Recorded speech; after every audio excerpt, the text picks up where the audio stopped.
with Scott Allen. Hello, I am your host, Scott Allen, and this is Phronesis, Practical Wisdom for Leaders. If the topic is leadership, I'm in. I've spent more than 20 years in the field teaching, learning, writing, and questioning. When I'm not working on Phronesis, I travel, delivering keynotes, working with individuals and teams, and helping people from organizations across industries become better leaders. Want to learn more? Visit me at scottjallen.net. Phronesis offers a smart, fast-paced discussion about all things leadership. We explore relevant topics and incorporate practical tips to help you make a difference in how you lead and live. Listen Notes lists Phronesis in the top 3% of podcasts worldwide. Phronesis is the official podcast of the International Leadership Association. ILA brings together those who teach, study, and develop leadership, advancing leadership knowledge and practice for a better world. Learn more at ila-net.org. Finally, if you enjoy Phronesis, please subscribe to stay current on our weekly episodes.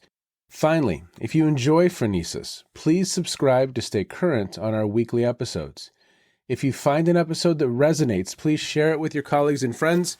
And if you want more content, subscribe to my newsletter, The Leader's Edge. The link is in the show notes. As always, thanks for listening. And now, here's today's show. Okay, everybody, welcome to the Phronesis podcast. Wherever you are in the world, thank you so much for checking in. Very, very much appreciated. Today, Jonathan and I are continuing with our conversations on the book that he has edited called Maturing Leadership. And our guest today is Dr. David McCallum, Society of Jesus. He is a Jesuit priest and leadership educator. He serves as the founding executive director of the Program for Discerning Leadership, a special project of the General Curia of the Society of Jesus, Georgetown, and the Gregorian University.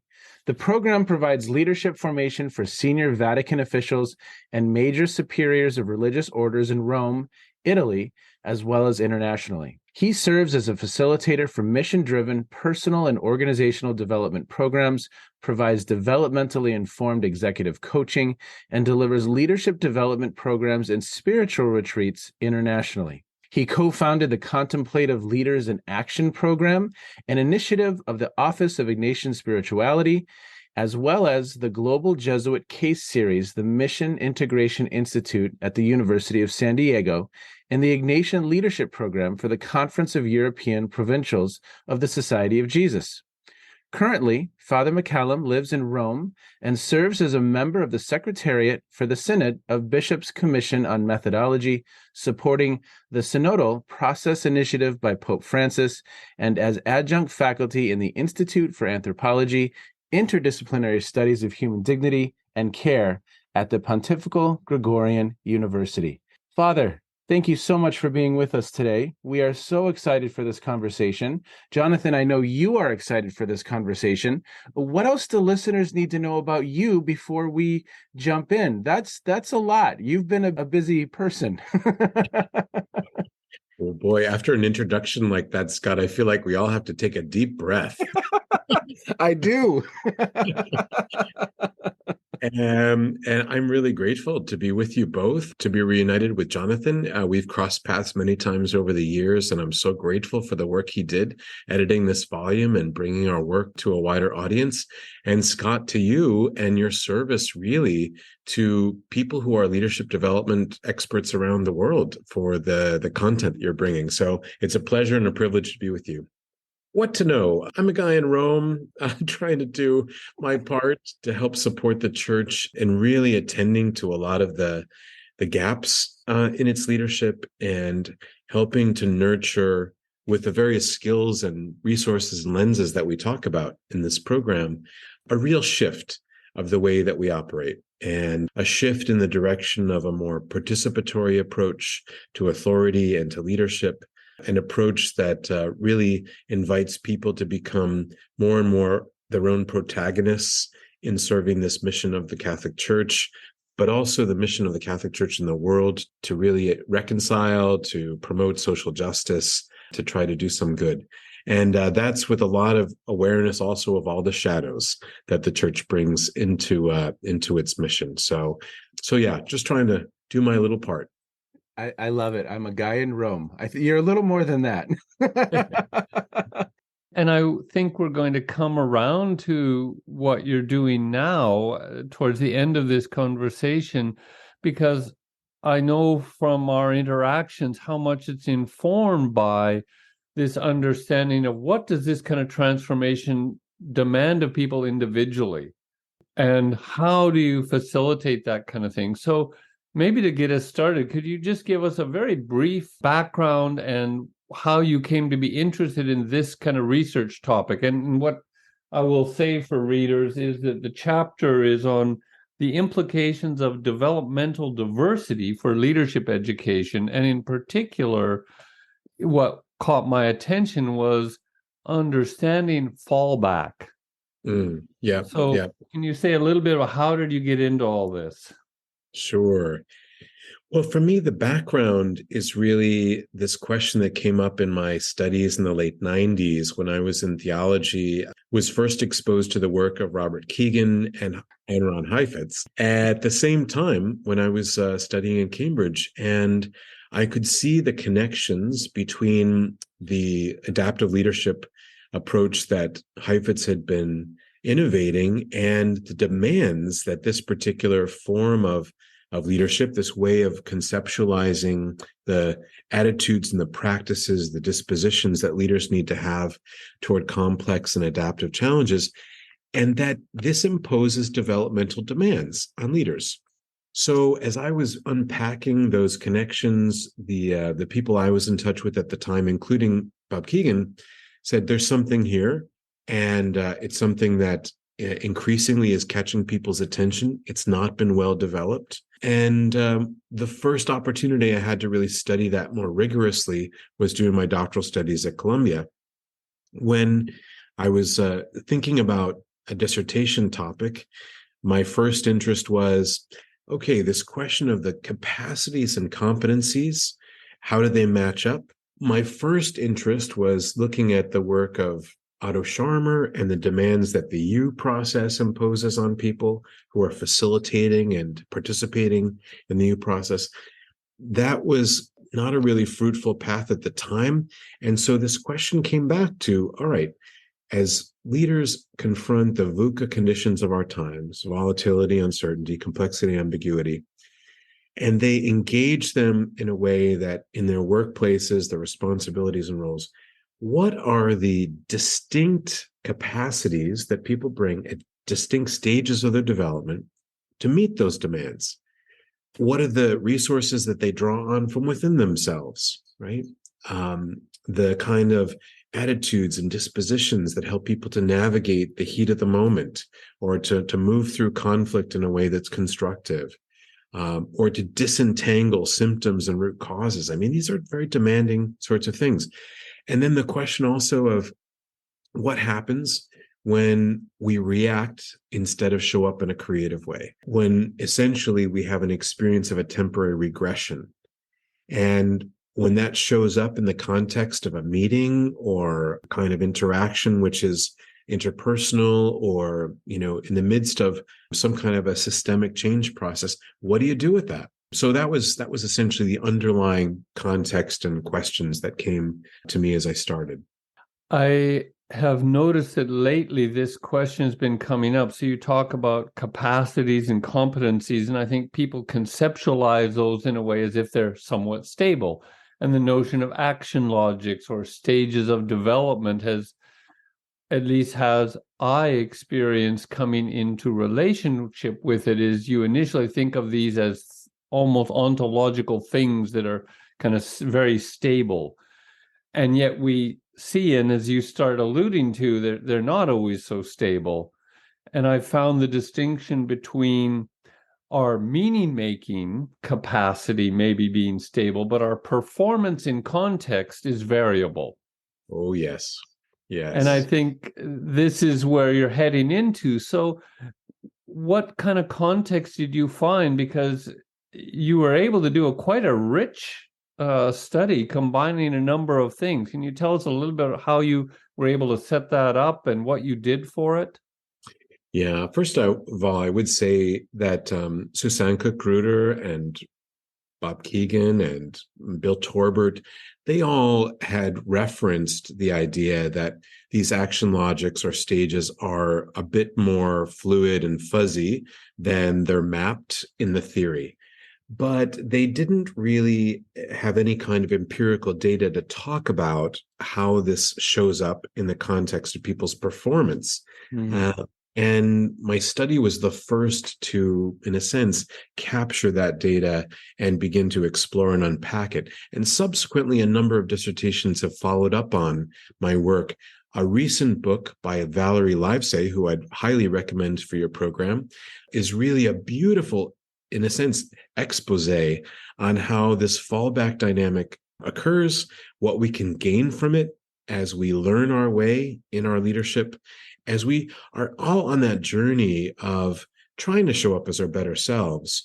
But the reality is our context and the conditions that we're situated in are constantly squeezing our developmental capacity. We know that sometimes we show up in a setting and nobody is willing to authorize us to do our work. And that kind of psychodynamic process of expectation and projection can really stifle our ability to really show up as our better selves. In another setting, we're highly authorized and we're able to do things that almost feel miraculous to another setting. So the context and conditions in which we operate, how much we have protein in our system, aren't too hungry, have had a decent night's sleep, all these things become factors. And even though we might exercise awareness, like Jonathan's saying, about how we could show up, the fact is we don't on a consistent basis. We don't have complete control over that. And this temporary regression is what I call fallback. Now, how did we study that? Well, the setting I chose is that of an experiential learning conference sponsored by A.K. Rice in the United States. It's associated with the Tavistock Institute in London. This is a setting where people who want to understand the exercise of authority in a living lab can come together in a format of several days or a week and experience a kind of temporary organization. And that temporary organization imposes all those demands that we face in our very challenging workplaces and leadership roles today. The volatility, the uncertainty, the complexity, the ambiguity, the conflict, interpersonal, systemic, the challenge of trying to sort out ambiguous roles and how to sort out difference. Diversity is often a factor in these conferences. And today we know that navigating diversity in a way that's conscious, that's intentional, that's got a constructive result, right? That's not so easy. So that context provided really good, in a sense, artificial but real conditions in which to experience this. And you pointed out in your chapter that your interest was in diversity in relation to this, and specifically what wasn't addressed was developmental diversity. That's right. So the varying ways in which we bring ourselves to these challenging contexts based on our developmental capacity. Well, and I loved your phrasing a little bit ago that some of these VUCA contexts or just these varied contexts, it doesn't even necessarily, it could just, in my case, parenting, these different contexts, impose developmental demands on leaders. Yeah. And navigating some of these conversations or some of these situations, it's such an incredibly fun topic. And I love this exploration. And it would make perfect sense that fallback would occur if we look across any other domain of learning. Wouldn't that be the case, right? Yeah. And Scott, to your point, there's the context which imposes demands on us, and then there's the baggage that we bring along from the past. Yes. So many of us have had really great education experiences that help us to form assumptions about what will work or won't work in a given situation. And then a lot of us have had what I would call miseducative experiences, where we've been traumatized by the way a certain situation or relationship unfolded. And those become, in a sense, trigger points for these regressive moments. And if we don't have a lot of self-awareness around them, if we haven't experienced enough healing and liberation from some of that experience in our earlier lives, a lot of it going back to our earliest childhood experiences, we're going to bring that into our current work life. There's work to do, inner and outer. Yes. One of the things that I talk about sometimes is in doing leadership development, it's important to start with a bit of cleaning up. So that we address these issues, this baggage we bring with us before we try growing up, because otherwise we can add layers of complex justifications for poor stuff. Yeah. And it would be so nice, Jonathan, if it happened in that linear way. You know that it's basically this kind of like corkscrew spiral we're on, right? We're always circling the very small and limited early grounds of our experience, but hopefully from an increasing altitude with more perspective and more ability to integrate what we're experiencing. Sometimes we've got to go down the spiral. Sometimes we can go back up.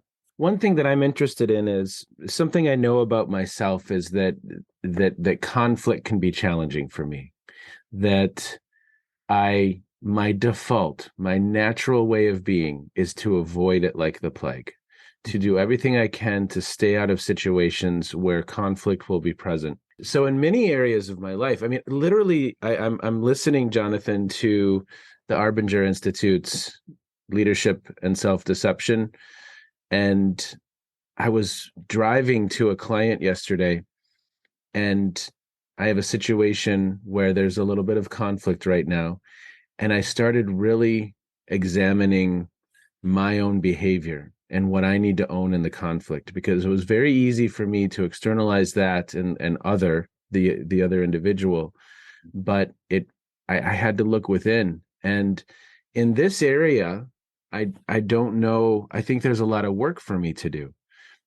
In other areas, might I be further advanced? So my question here is, are there areas of our lives, topics, again, to your point, from some of that baggage maybe that we have from the past, are there some areas where developmentally I might be, fairly self-authored in a lot of my perspectives, but in other areas of my life, I might be really struggling?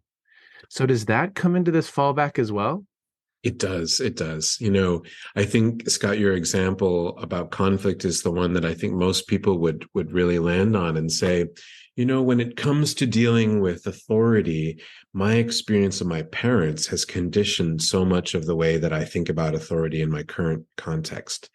And if we didn't have really great experiences of the ways that our parents managed their own conflict, it's really tough to learn our way into a tolerance for the discomfort of the hard conversation. So back to your point, there is a whole range. Wilber talks about them as lines of development, where we can have a whole kind of mountain range, right, of peaks and valleys of perspective and altitude available to us with regard to our capacity for interpersonal relationships, our management of our psychosexual kind of urges and ways of relating, our kinesthetic ability. We're varied, dimensionally complex creatures. And so it's natural that we're going to have various levels of capacity and refined development in each of those various dimensions. I think that both of the things that, in response to Scott's comments and question and what you were saying just previously, leads me to be really curious about how did you try and empirically observe and unpack these phenomena in this Tavistock group experience? Okay, without geeking out too much on this. You can geek out a little bit here. This is a geek safe space. Yes. Okay. I really wanted to experiment with an integral methodology, where the study would be basically qualitative with some quantitative elements. The quantitative elements are related to not just the use of the SOI and the methodology used to score it, but also in the incidents that were captured in people's behaviors and in their interviews. What I did was I had 80 people in this conference, and I put out the invitation to all of them, hoping that I'd get a diverse cohort of about 20 participants who would volunteer. And I was blind to who the people were, so that all the invitations were going out through a third party. And they were invited to participate in the qualitative and quantitative interview process. So I used Suzanne Cook-Reuter's sentence completion test based on the Washington University Loevinger scale. And in the process, found that I had 18 developmentally diverse participants. They knew that I was going to be a participant observer in the context of the group relations conference held at the University of San Diego. And they knew that there was going to be a research team paying attention to the individual and systemic dynamics, basically taking notes, but again, not knowing who they were. Then after the experience of the conference, I discovered who my participants were, and they then went through a sort of series of interviews to explore these incidents. We would call them critical incident interviews, where they could talk about moments where they showed up as their better self, where they had their maximum capacity available to them, and other moments when they felt like they were in fallback. Some of them had the added benefit of these frameworks and lenses prior to their participation. Some did not. And I think that's an interesting thing to keep in mind. People who have access to these maps of adult development have an additional tool to take perspective on themselves. Those who don't, they navigate them as best they can. There are a couple things that were so interesting here, because I didn't go into this looking to seize fallback as the phenomenon. My interest was, what are the supports that help people to show up as their better selves? And what are the internal scaffolds that people draw on? I call them, to use a very fancy academic term, endogenous adaptive resources. Don't you like that? It has a kind of ring to it, right? That's a great phrase. Just rolls off the tongue. Yeah. Or EAR, EAR, right? How do you listen to your better self, right? And I went in looking to understand those, but what I found was both the diversity of endogenous adaptive resources people have varies depending on their developmental capacity.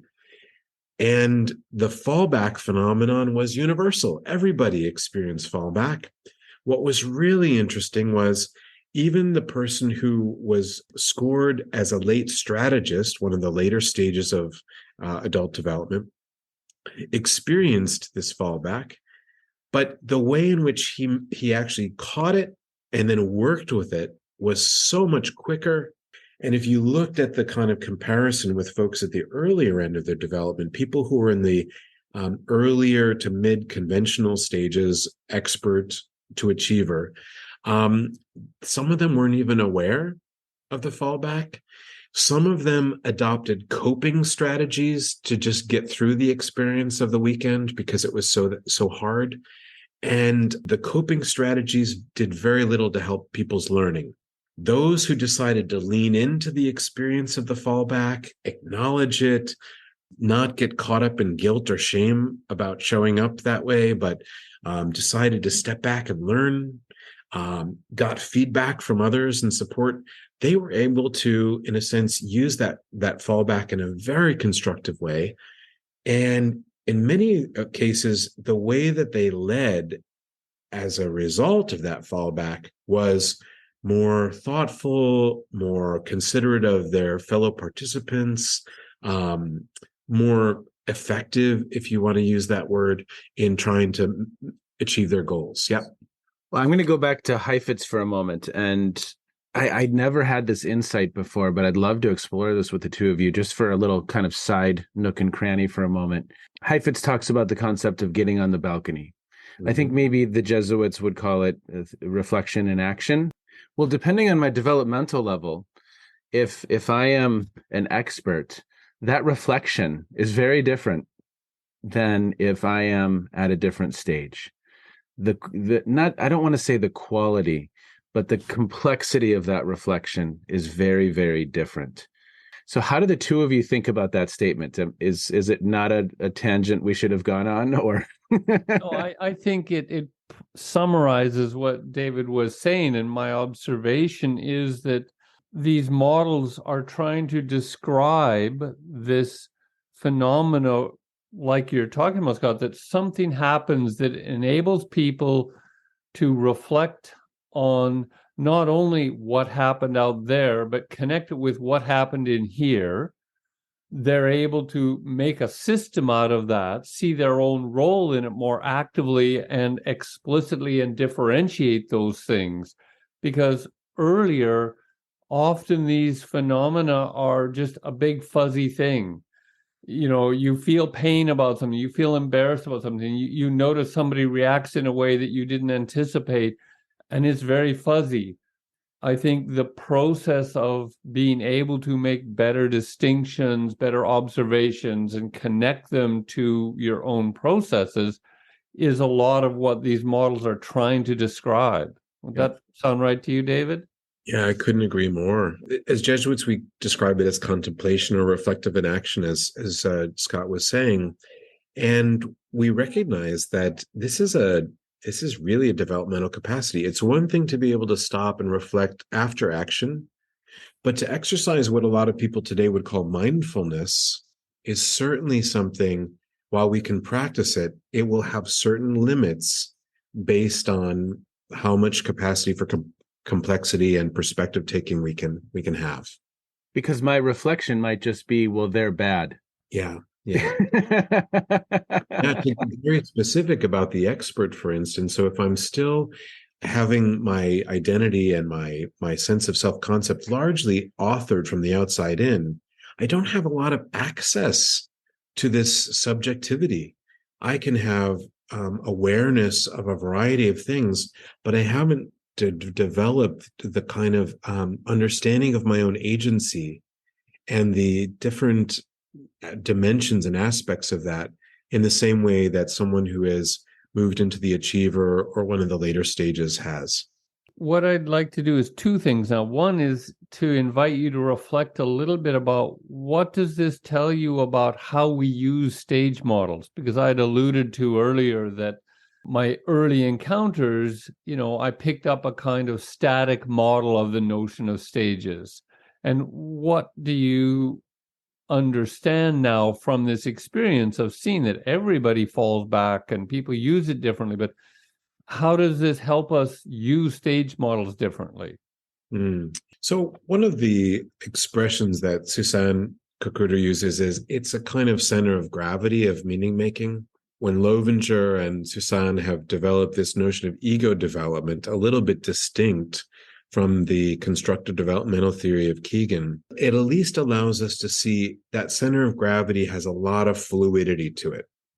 And we can see that context matters, but also the inner state of the person matters. Where Bob Keegan would suggest that we retain a kind of awareness even in fallback, my data suggests that sometimes that awareness can become very limited. I really recommend that, based on what I've learned, we see the fluidity of these stages more than we're trying to map them in terms of these demarcated boundaries of some kind of stage that we've moved into in a fixed way and can't be moved from it. Yeah. Yes. Yeah. I have the impression listening to that, we all get brain fog at times. And you alluded to this earlier. Our performance can be dependent on, do we have enough protein? Did we get enough sleep? What enables optimal performance and what disables it? But now what I'm really curious about is how have you taken what you've learned from all this and applied it to the current context that you were describing a little bit at the beginning? You're doing some really interesting work in Rome, working with the Vatican, working with the whole Catholic Church in some ways, or at least a section that is going to have some leverage. How have you been applying this into what you're doing now? We have a very robust formation program that we're bringing these folks into that includes personal development, interpersonal development, organizational development for these senior church leaders who want to become more discerning and to come back to that language to exercise contemplation and action, not just individually, but also to cultivate this as part of the culture of decision-making in their organizations. And we're aiming toward the horizon that Pope Francis is really introducing to the church of moving from a very hierarchical, bureaucratic approach to this church, this reality of the institution, towards something which is much more also participatory and distributes leadership and authority broadly, recognizing that every baptized person has a role to play as a protagonist in the mission of the church. So we're doing things that my friend Frederic Laloux would call movement toward a teal kind of notion of church, right? Very empowering, very inclusive. This is a paradigm shift for those who are really identified with and attached to this earlier way of approaching things. And the learning must be both informational and transformational. I can imagine, as you said earlier, that there's a lot of baggage people bring with them. There's centuries of enculturation into a model, a way of being, and a sense of identity that people build around that. And so how are you accounting for that in this type of transformational program? Did you just put out a memo, let people know? Oh, if I could only count the ways, Jonathan, because the complexity of our membership is so great. We don't only have people coming from Rome, they come from all over the world. We're on our way to India to do this work in a culture which is so many cultures, hundreds and hundreds of cultures, all given the loose sort of name of Indian or South Asian. And you've got colonialism and caste and all kinds of permutations of Christianity. So for one thing, we try to approach things in this developmentally conscious way, but also an interculturally competent way.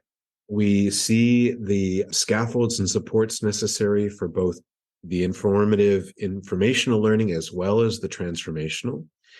We don't foreground adult development, but we do use, for instance, the leadership circle, which introduces this notion of actively creative and reactive as two ways of patterning our behaviors as leaders. This is a very helpful introduction to this notion of capacity and competence. I'm so glad to hear that. I've been using the leadership circle since 2005. Use it in corporate programs, in my university master's course, so high impact. Well, and I just want listeners to kind of capture that we've heard the terms transformational and informational learning. And I think sometimes you may hear us talk about vertical or horizontal development. The vertical and the transformational, sometimes those can be synonymous, and the horizontal and the informational can be synonymous.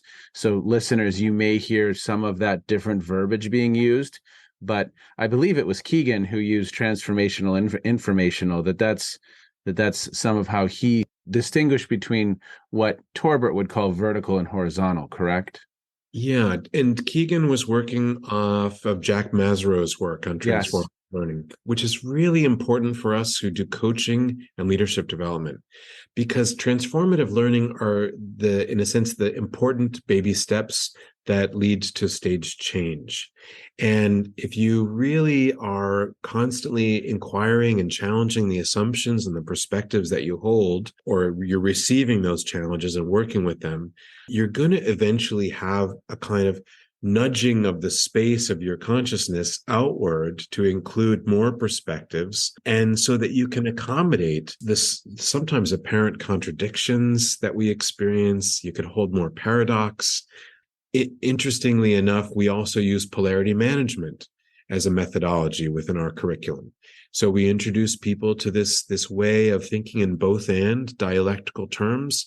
And this also becomes a very helpful touchstone for people to see, oh, we're approaching things as problems that really are polarities to be managed. It puts us in a whole different stance and relationship to those. And then the conversation changes with our teams and with our organizations. Great. So it sounds like you're being able to incorporate many tools and processes. And as we start to kind of wind down to land the conversation, could you also maybe just say, what is the scope of this? How long do you have these people? How much intervention are you able to do? Because that's a lot that you're bringing into play for them. Well, for one thing, we knew that we couldn't just approach this as a one and done. So each of the modules, personal development, interpersonal development, organizational, take place over the span of about a year. We also build in a number of other supports. So people are partnered up with a learning partner that continues through the experience. We have peer coaching circles that help people to do this kind of collaborative inquiry about their leadership challenges, but coming from diverse perspectives. They are all in leadership stretch assignments. And then we ask them not only to do peer coaching of one another, to do collaborative inquiry, to work on teams, and to have these leadership stretch experiences. We also have an international accompaniment network of coaches who do executive coaching, of spiritual directors who help support people in that inner work, because there's no way that adult development is separate from the inner work of spiritual maturation. Whatever your denomination, whatever your tradition, whatever your way of thinking about what's meaningful in life, these things have to come together. I just say that when people ask me about how did I get to where I was, I say it's all down to spiritual practice. That's the foundation of everything. All this developmental stuff is secondary. I think Keegan would agree. I think Torbert would agree. I mean, I think our friends in the developmental field have their own spiritual practices. Some of our traditions have a great deal of DNA to support the potential future growth, like an acorn, into the oak tree. Some of our traditions may have a little bit less, at least in a very explicit way. Catholicism, for all its foibles, has a tremendous amount of resource to help support spiritual maturation. Whether we take advantage of those things is another story. I think Buddhism, has come onto the scene in the last 150 years in a way that is so oriented toward the psychological intrapersonal growth. It has its limits when you get to the group and the organization, but I think we need to draw on these resources more freely, and also with a certain respect that you need to be willing to go deep, right, in order to go far. And a superficial engagement with any of these traditions is not going to yield the kind of fruits that I think people are looking for. If you're going to do a contemplative practice, really take it seriously. There's no way that a kind of occasional practice is going to yield this kind of benefit. So a couple things come to mind for me. So first of all, thank you for the work that you're doing. Thank you for the integration that you're doing from the academic space, taking these concepts, combining them, working to make a difference in the world. I think that's just incredible. And Jonathan and I have engaged in a few conversations now. We're engaging in a whole host of other conversations, but many of them are with people who have the education, and then they have the desire to act, the desire to implement, the desire to put it into action and experiment and explore and try and move the needle. And so thank you for that work. It's a privilege. Thanks, Scott. Thanks for giving me the chance to talk about it. Yes, it's fascinating. And listeners, you have a link to the book in the show notes, so you can go explore that. And of course, we have a number of other conversations coming up, so please tune into those, because each of them are fascinating explorations of this topic, and you're going to be amazed at the different avenues we can go down. Now, to close out for today, what have you been streaming? What have you been listening to? What have you been consuming that's caught your attention recently that might interest listeners? Is there anything that comes to mind for you? Sure. One thing I want to really recommend, and I think that Jonathan is aware of her work as well, Valerie Livesay's work, extending this notion of fallback and really exploring it in the lived circumstances of people's lives and unpacking it with so much artfulness and clarity. She does that in her book, Leaving the Ghost Light Burning, Illuminating Fallback in the Embrace of the Fullness of You. It's a long title. It's maybe a little bit, in a sense, evocative. What's the ghost light? It's the light that's left on stage so that people doing stage crew between scenes can basically see just enough to make the scene shift. And how do we, in a sense, leave that ghost light on for ourselves? How do we see how in these different shifts between one state and the next, one stage and the next, there's enough clarity to work with our fallback and to grow from it? So I just really highly recommend Valerie's work. I would really recommend Bill Torbert's wonderful book, Numbskull, where, after a lifetime of reflection in action inquiry, Bill, who's a thought pioneer in this area, reflects on how messy this work of adult development is, and with his own self-deprecating way, informs us about that in his stories. Another, I'd recommend my dear friend and colleague Aliki Nicolaides' work on generative knowing. So if you think that transformative learning is an important way of thinking about adult learning and the power of perspective shifts, Aliki's book on generative knowing has just been published, and she's looking at how do we really take stock of the day-to-day experiences we have and, in a sense, not just instrumentalize learning for effectiveness sake, but how does it add to the story of who we are? How does it add up in some way to the story of who we're becoming? Her generative knowing is the beginning, I think, of a whole new field within adult learning that will be very powerful for coaches and consultants to use who accompany people's learning, to give them a beautiful, big space in which to work, instead of thinking simply about skills and capacities, but something that's much richer, something that's much more meaningful. That's wonderful. What you've just described touches me in a way that what I see is this second or third generation or wave of, you talk about Bill and Bob Keegan and Suzanne and people like Carl Kunert, who've really been pioneers in integrating this field of adult development and something we call leadership.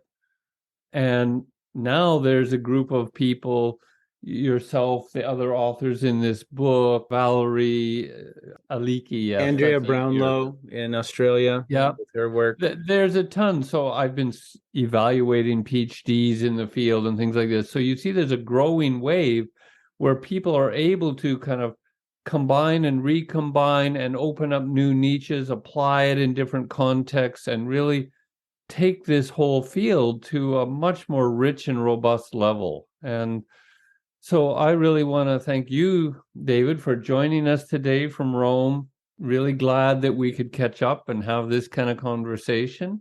And to Scott, I just want to say thanks for the opportunity to join you in co-piloting through these conversations.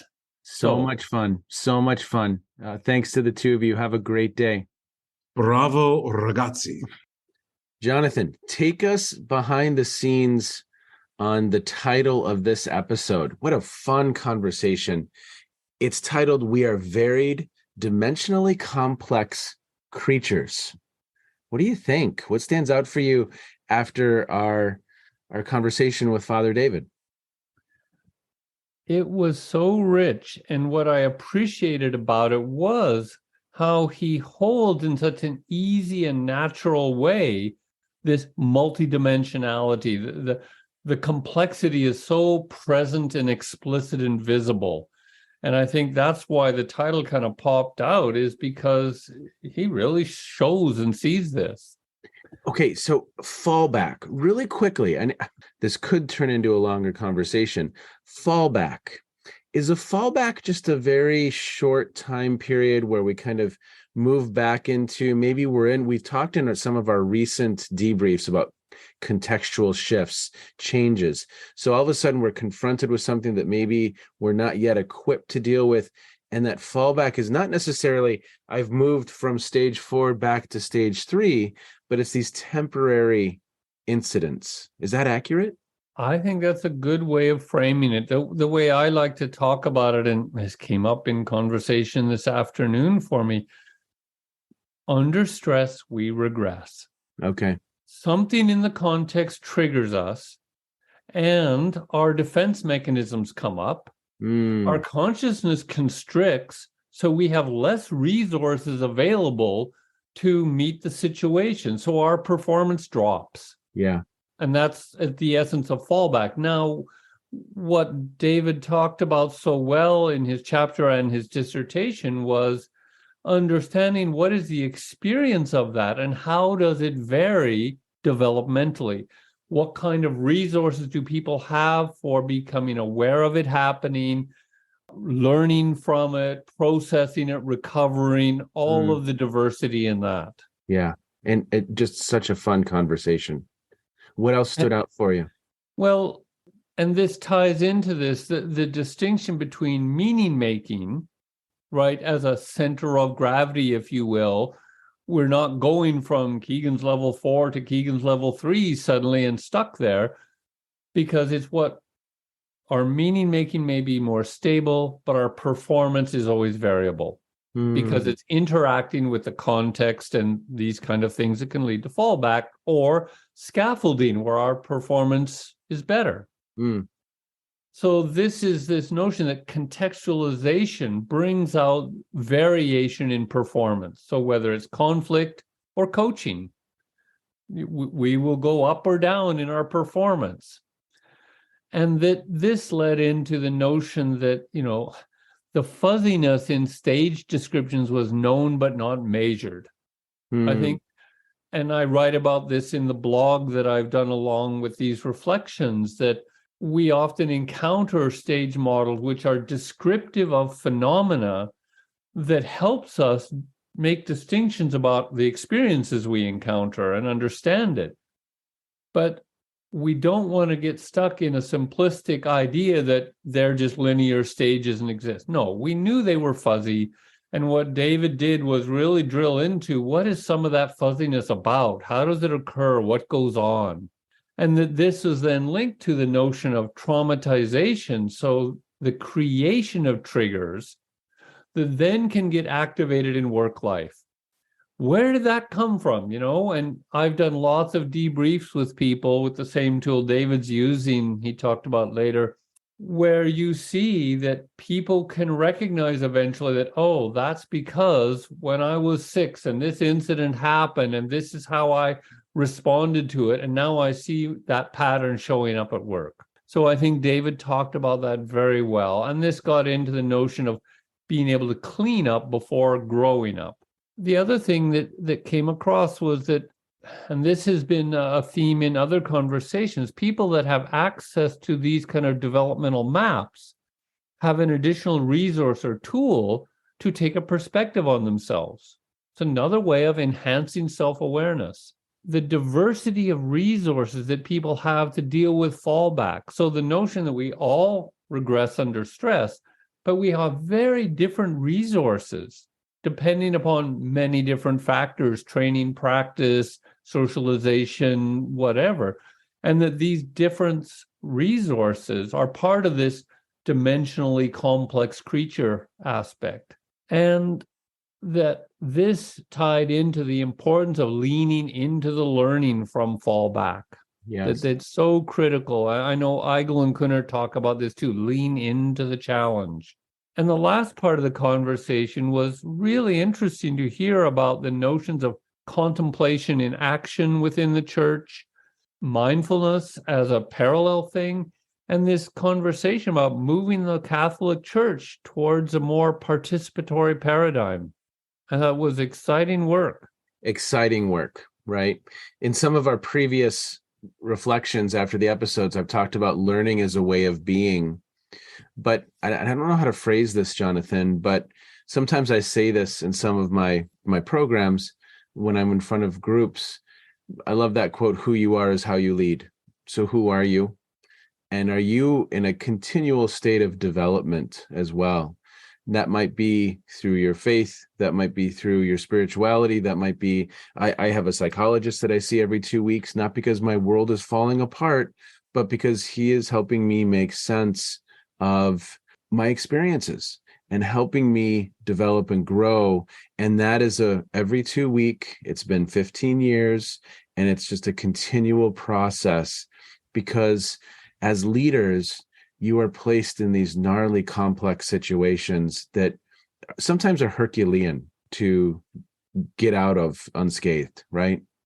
Well, and what you're describing is just one example of this diversity of resources. Yes. How do leaders find coaches, mentors, whatever, to build the resources to deal with when these triggers come? What are the resources you have? What is the practice you have at encountering these triggers?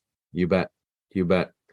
Okay, everyone. Thank you so much for listening in. We really, really appreciate it. Take care. Be well. Bye-bye.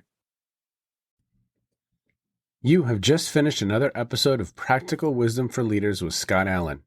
To contact me, visit scottjallen.net or send me a note at scott@scottjallen.net. I'm also on LinkedIn, so let's connect. If you have feedback, I'd love to hear it. And as always, thank you so much for listening. And now here's my daughter, Emily, with the outro.